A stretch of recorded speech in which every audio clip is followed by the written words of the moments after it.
Channel math concept academy. मेरा नाम रवि, मैं आपके लिए मैथमेटिकल कंटेंट और साथ ही साथ केवीएस की अपडेट लेके आता हूँ। तो अब हम आ गए डे 12 साइंस एमसीक्यू सीरीज में, ठीक है ना। और आज हम लेके आए हैं फिजिक्स।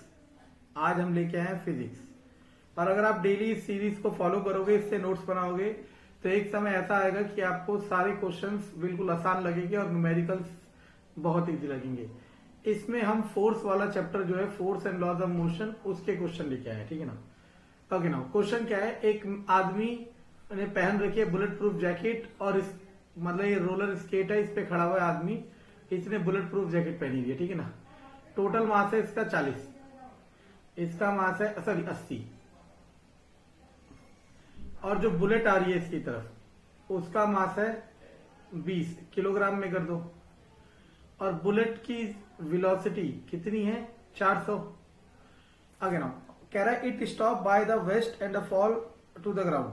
मतलब गोली जैसे इस आदमी को टकराने के बाद इसकी जैकेट से टकराई और जमीन पे गिर गई, लेकिन गोली लगने की वजह से ये आदमी मूव करने लग गया। तो बताओ आदमी कितनी वेलोसिटी से मूव कर रहा होगा। तो एक टॉपिक पढ़ाया था मैंने, कोलिजन। उसमें क्या फॉर्मूला था, m1u1 plus m2u2 equal to m1v1 plus m2v2। इसे कहते हैं law of conservation of momentum, संवेग का संरक्षण नियम, ठीक है ना। इसके हिसाब से मान लो इसको m1 मानोगे तो m1 कितना है 20/1000, तो u1 कितना है 400, m2 कितना है 80, u2 जब तक गोली लगी नहीं तो जब तक तो ये आदमी रेस्ट में था 0, m1 कितना है 20/1000, v1 गोली लगने के बाद मतलब जब गोली इसकी जैकेट से टकरा गई तब गोली की क्या वेलोसिटी थी 0, प्लस m2 कितना है 80, और v2 आपसे पूछ रहा है ये चला गया, तो क्या हो जाएगा v2 इक्वल टू 20 गुणा 400/1000, और ये 80 भी नीचे आ जाएगा। 1 2 3 4 दूनी 8, 1/10 यानी कि 0.1 मीटर पर सेकेंड। तो देखो क्वेश्चन को फ्रेमिंग कितना अच्छा करा गया है, उसने है 9th क्लास का, लेकिन फ्रेम इस तरीके से करा गया है कि बड़े बड़े एग्जाम में आ सकता है, ठीक है ना। तो आपको सारी पॉसिबिलिटी लेके चलनी है, वो भी गिवन फ्रेम में। गिवन फ्रेम मतलब जो आपका सिलेबस मेंशन है केवीएस के पीआरटी के उसमें। Acceleration act always in the direction of. अब सुनना, कह रहा है एक्सेलरेशन किसकी डायरेक्शन में एक्ट करता है, तो एफ का फॉर्मूला क्या होता है, ma। सुनते रहना। फोर्स क्या एक वेक्टर क्वांटिटी है, मास क्या एक स्केलर क्वांटिटी है, क्योंकि मास का कोई डायरेक्शन नहीं होता, तो एक्सेलरेशन क्या होगा, वेक्टर क्वांटिटी। क्यों, क्योंकि अगर फोर्स वेक्टर है तो इस तरफ भी एक ना एक वेक्टर जरूर होगा, यानी कि फोर्स की जो डायरेक्शन होगी वो किससे मैच करती होगी, एक्सेलरेशन से। और ऐसा भी कह सकते हैं एक्सेलरेशन की जो डायरेक्शन होगी वो किससे मैच करती होगी, फोर्स से, ठीक है। Which are the following situation involve Newton second law of motion, ठीक है ना। पढ़नी है सारी स्टेटमेंट और बताना है कि इसमें Newton second law of motion follow हो रहा है, ठीक है ना। A force can stop a lighter vehicle as well as the heavier vehicle which are moving. एक फोर्स लिमिटेड, मतलब मान लो 4 न्यूटन का फोर्स है, ये किसी हल्की गाड़ी को रोक पा रहा है और यही फोर्स किसी भारी गाड़ी को रोक पा रहा है। लेकिन कायदे से तो क्या होगा, अगर वेट बढ़ेगा मतलब गाड़ी हल्की और भारी होगी तो फोर्स क्या होगा, चेंज होगा। तो अकॉर्डिंग टू लॉजिकल ये इनकरेक्ट है। A force exerted by lighter vehicle on collision with heavier vehicle result both the. कह रहा है एक हल्का ऑब्जेक्ट इधर से आया, एक भारी ऑब्जेक्ट इधर से आया, एक साइकिल और एक ट्रक। कह रहा है दोनों टकराए और टकराने के बाद दोनों रुक गए, ऐसा नहीं होता। एक्चुअल सिचुएशन में क्या होता है, जो हल्का ऑब्जेक्ट है वो पीछे की तरफ मूव कर जाता है, ठीक है ना, क्योंकि इसका मोमेंटम क्या होता है, कम होता है। अ force can accelerate a lighter vehicle more easily, हो गई, ये सही है। वो कह रहा है फोर्स हल्के ऑब्जेक्ट को ज्यादा तेज की एक्सेलरेट कर सकता है और भारी ऑब्जेक्ट को थोड़ा कम की, सही है ना। क्योंकि देखो मैथमेटिकली समझना है तो समझ लो, एफ का फॉर्मूला क्या होता है, ma, तो a बराबर F/n।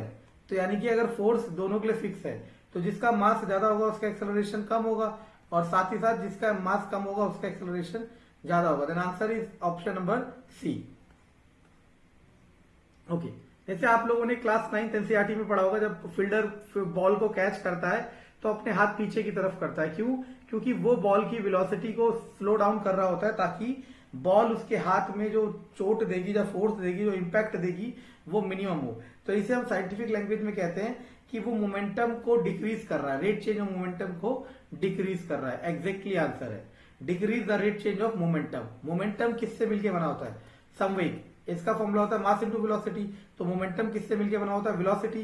तो अल्टीमेटली वो वेलोसिटी को डिक्रीज कर रहा है। अब ये इक्विलिब्रियम समझ लो होता क्या है। देखो, अगर ये एक ऑब्जेक्ट है, इधर से आप फोर्स लगा रहे हो 4 न्यूटन, इधर से मैं फोर्स लगा रहा हूं 4 न्यूटन। अब ये ऑब्जेक्ट कहीं मूव नहीं करेगा क्योंकि दोनों फोर्स क्या हो गया? जीरो। मतलब नेट फोर्स क्या हो गया? जीरो, है ना। तो काइनेटिक एनर्जी का कोई लेना देना नहीं है। एक्सेलरेशन ओके ना, ये हो सकता है। क्यों? क्योंकि अगर नेट फोर्स जीरो हो जाएगा तो फोर्स का फॉर्मूला क्या होता है? ma। तो a बराबर एफ बाई एम। अगर f जीरो है तो a भी क्या हो जाएगा? Zero. Then acceleration equals to zero. ठीक, ये अच्छा रिपीट हो गया। गुड, देखा, मिल गया ना सर? ओके ना। इन्हें कहा momentum of a body of mass 2 ना। मोमेंटम का सिंबल होता है P, इसका फॉर्मूला होता है मास मल्टीप्लाई वेलोसिटी। मास है 2m, वेलोसिटी है v बाई 2। v से v कट, 2 से 2 कट जाएगा तो आंसर आ जाएगा mv। समझ आया? बहुत आसान है। जब आप बहुत प्रैक्टिस करोगे ना, बार बार क्वेश्चनों को करोगे, एक समय बाद आपको लगेगा यार ये तो कुछ था ही नहीं। ठीक है ना। चेंज इन मोमेंटम में द कार वेट इतना, इसका मास है 700 किलोग्राम। इसकी पहली वेलोसिटी मान लो ये 100 दे रखी है, दूसरी वेलोसिटी 200 दे रखी है। ठीक है ना। चेंज इन मोमेंटम पूछ रहा है। ठीक है ना। तो देखो, तो चेंज इन मोमेंटम कैसे निकलता है? किसी भी चीज का चेंज निकालने का, अगर आपका वजन पहले 60 था और अब 70 हो गया तो कितने का चेंज हुआ? 10 का। तो आपने क्या करा? कुछ नहीं करा, नए वाले में से पुराना वाला माइनस कर दिया। सिमिलरली आप दो मोमेंटम निकाल लो, पहला मोमेंटम और बाद वाला मोमेंटम, पहला संवेग और बाद वाला संवेग। मोमेंटम का फॉर्मूला होता है मास इंटू वेलोसिटी। मास है 700 और v कितना है? 100। और दूसरा वाला मास है 700, v कितना है? 200। और दोनों को ये क्या आ जाएगा? 7, 1 2 3 4, ये हो जाएगा 14, 1 2 3 4। और दोनों को माइनस करना है, माइनस करोगे तो कितना आ जाएगा? 7000। समझ आया? मैंने इनर्शिया के बारे में बताया था। इनर्शिया को हिंदी में कहते हैं जड़त्व। इनर्शिया को हिंदी में कहते हैं जड़त्व।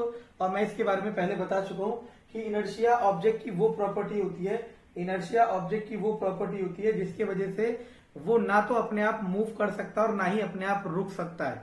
मतलब चल रहा है तो चलता रहेगा, रुका है तो रुका रहेगा, और ना ही अपनी डायरेक्शन चेंज कर सकता है। गलत गलत। Resist any change in state of rest और मोशन। समझे? ये मैं टॉपिक में पढ़ा चुका हूं बहुत डिटेल में। ठीक है, तो रिपीट। फ्रिक्शन फोर्स, मैंने आपको क्या कहा था? फ्रिक्शन फोर्स होता क्या है? जब कोई चीज, मानो आपकी साइकिल सड़क पे चल रही है, तो साइकिल का टायर सड़क से रगड़ रहा है, तो सड़क साइकिल के टायर को एक अपोजिट डायरेक्शन में फोर्स दे रहा होगा। That force is called friction force. Always in the opposite direction of motor. Direction होगा, स्पेलिंग गलत है, ये सही हो सकता है ना। Always opposite motion of a body, ये भी सही है।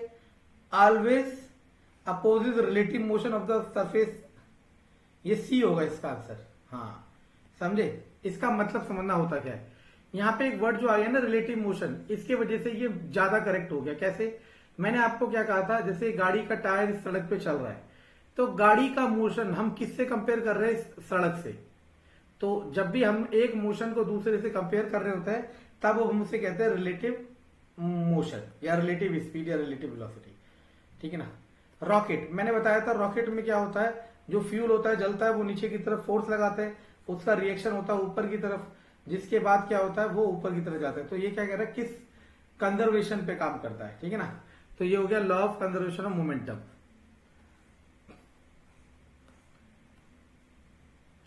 ओके, एक बंदूक है जिसका मास है 5 किलोग्राम, उसमें गोली है वो है 50 ग्राम, किलोग्राम में कर दो। ठीक है ना। और जब तक देखो, बंदूक वाले केस में जो कोलिजन होता है वो होता है गोली का चलना। बंदूक वाले केस में जो कोलिजन होता है वो होता है गोली का चलना। यानी कि जब तक गोली नहीं चली हम तब तक मानते कोलिजन नहीं हुआ। तो कोलिजन जब तक नहीं हुआ तो बंदूक भी हमारा रेस्ट में था और गोली भी हमारा रेस्ट में था। कोलिजन होने के बाद ये बंदूक, गोली की स्पीड दे रखी है 200, बंदूक की स्पीड पूछ रहा है। और कोलिजन में एक ही फॉर्मूला है पूरे कोलिजन में 9th क्लास में, m1u1 plus m2u2 equal to m1v1 plus m2v2। और बंदूक वाले केस में ये वाला कंपोनेंट जीरो हो जाता है। क्यों? क्योंकि u1 और u2 दोनों क्या है, जीरो है। u1 u2 दोनों क्या है, zero.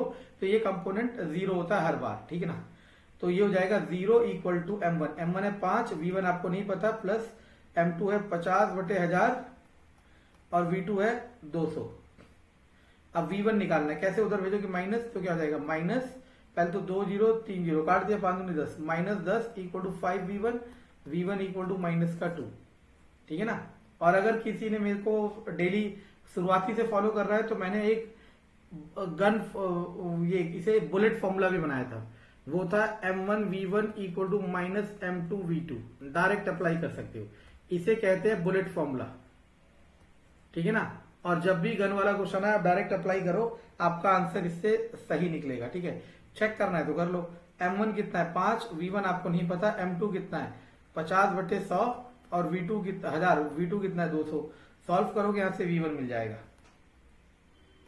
When no external force act on an object, the physical quantity that remains conserved is। सुनना, कह रहा है कि जब तक किसी ऑब्जेक्ट पे कोई फोर्स नहीं लगा तो कौन सी क्वांटिटी, देखो ये ऑब्जेक्ट यहां पड़ा है, सुनता रहना, आपने किसी ने इस पे फोर्स नहीं लगाया, ठीक है ना। तो जब तक फोर्स नहीं लगा तब तक इसका जो मोमेंटम है, that is mass into velocity, वो कंजर्व्ड रहेगा, क्योंकि वेलोसिटी चेंज होगी नहीं और मास तो अपने आप चेंज होता नहीं है। तो आंसर आ जाएगा मोमेंटम।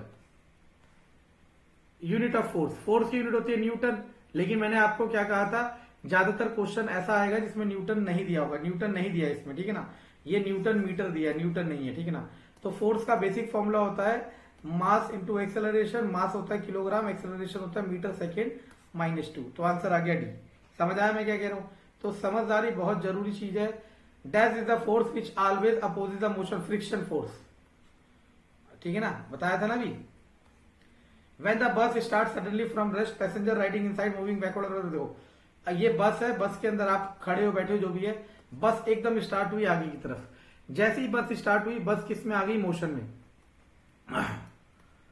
और हम पहले किस में थे, रेस्ट में। तो due to inertia of rest, due to inertia of rest, यानी कि स्थिर जड़त्व के अनुसार हमारी बॉडी रेस्ट में, तो रेस्ट में ही रहेगी जब तक कि कोई उसे फोर्स ना दे। तो हमारी बॉडी के साथ बस का पैर कांटेक्ट में होगा या हाथ कांटेक्ट में होगा, ठीक है ना। तो अब होगा क्या, जैसे ही बस चलेगी हमारी बॉडी अभी भी रेस्ट में रहने की कोशिश करेगी और वो पीछे की तरफ गिरेगी। तो आंसर देखो क्या है, Newton first law of motion. क्योंकि मैंने इसे आपको बताया था, Newton first law of motion को लॉ ऑफ इनर्शिया भी कहा जाता है। ये सारे टॉपिक रिपीट हो रहे हैं, ठीक है ना, क्योंकि नए टॉपिक अब बचेंगे ही नहीं, बस क्वेश्चन का इंप्लीमेंटेशन बचेगा। तरह तरह से इंप्लीमेंटेशन करेगा, लेकिन आप सारे सॉल्व कर दोगे अगर आपने सही से पढ़ा है तो। कंटेंट पसंद आए तो लाइक सब्सक्राइब शेयर जरूर करें। धन्यवाद।